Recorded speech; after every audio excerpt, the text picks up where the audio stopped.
Hey, community group leaders and teachers, I hope you are doing well and having a fabulous day. I am excited to share with you this week's Leadership Minute. This is one more tool that we can have in our tool belt to lead more effectively.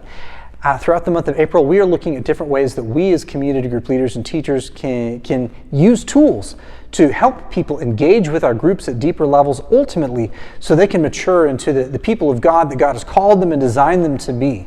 Just like churches in a grand scale on Easter Sunday have often double or triple the regular weekend attendance, the challenge isn't just simply filling the space, but it's how do church leaders help their churches and help people that attend church for a one-time event transition from being a one-time attender to being an active participant in what God is doing in their lives, to grow with that church community.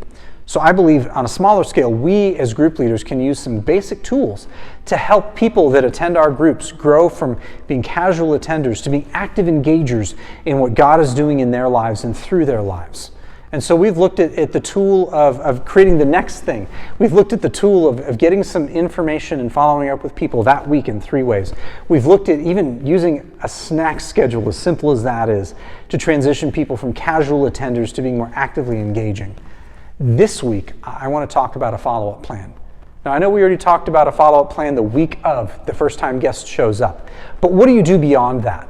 Especially with people on the back end who maybe were active participants, but then for whatever reason sort of slipped through the cracks and have fallen away, and maybe that they're 8 weeks, 10 weeks, 15 weeks, 30 weeks from the last time they were a part of your group.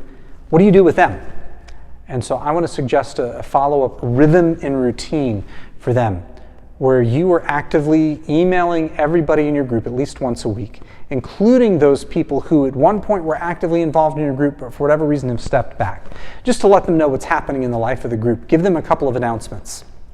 In addition to that, send a group text on Saturday every week just to invite people in your group to show up the next Sunday morning, including those people who are infrequent attenders. Once a month, send a personal text or give a personal phone call to people on your list who haven't been the last 4 weeks or more than 4 weeks. Call them, text them, invite them to join you for this next Sunday. Tell them why. Maybe it's the next event that's happening that's a bigger event in the life of your group. Maybe it's just a fellowship morning. Maybe it's just another Sunday morning, but you want to invite them. Make a regular rhythm, maybe the last Sunday even of every month, of calling those people who haven't been around your group for a while. Just saying, I miss you, I haven't seen you in a while, I really want to see your face this Sunday morning. Please plan on coming. Doing that will make all the difference in the world. I can't count how many times I've had people in groups that I've led that for whatever reason fell away from group leadership or fell away from group attendance, but then when I invited them and I reached out to them, they started coming back and getting engaged again. People just want to feel like they're wanted, and when they are, it makes all the difference in the world for them.